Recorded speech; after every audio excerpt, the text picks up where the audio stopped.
Спакой у беларускай хаце і дабрабыт, як не кажы, на досвідку зямная маці паставіць рошчыну ў дзяжы.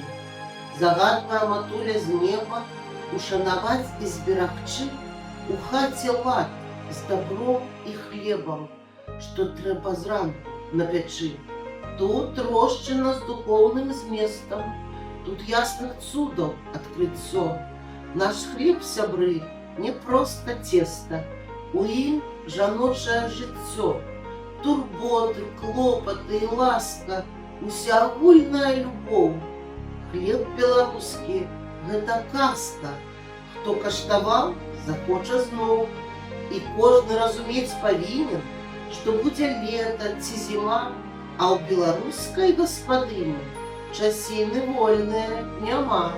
Паўсюль жанчына паспявае, бо беларуска, што хацець, яна і песенькі спявае, і можа ў космас паляцець. Надумае яе вялікасць тут зладзіць свята ад душы, гасцей у добры час паклікаць, дык ты хутчэй сюды спяшы.